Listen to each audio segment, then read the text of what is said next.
Hello বন্ধুরা, শুভ সকাল। বারান্দায় গাছ থাকলে মাটি হবে না এমনটা হয় না।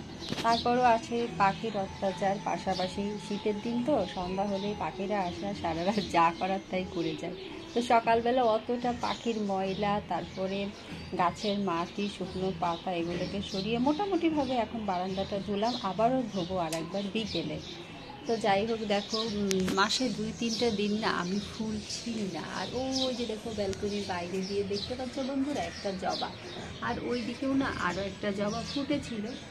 তো যাই হোক, আর গাছগুলো তো একটু ওয়াটার স্প্রে করে দিলাম। একটু শীতের দিন আমি কি বলবো, ঢাকাতে এত ধুলো, এত ডাস্ট, যে গাছের কলি পাতা সব হলুদ হয়ে যায়। কালকে একটা জায়গাতে বেড়াতে যাচ্ছিলাম, দেখি কি রাস্তার দুপাশের গাছ দেখা যাচ্ছে না, শুধু মাটি মাটি আর মাটি।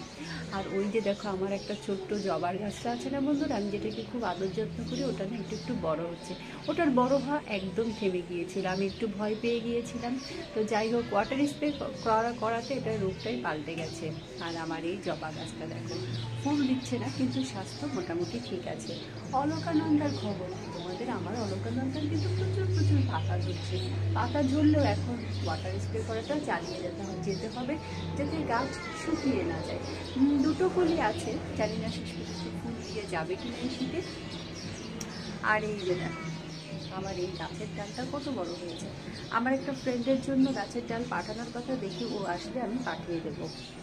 আর এদিকে তোমাদেরকে একটা সুখবর দিই। অনেক দিন ধরেই ভাবছি, এত যত্ন করছি আমার এই শ্বেত জবা গাছটার, কেন কলি আসেনি। এই যে অবশেষে শ্বেত জবার একটা কলি এসছে। মনটাই খারাপ হয়ে গিয়েছিল, ভাবছিলাম যে জানি না কি হবে গাছটা তো একবার মৃত প্রায় অবস্থা থেকে আমি ওটাকে বাঁচিয়ে এনেছি।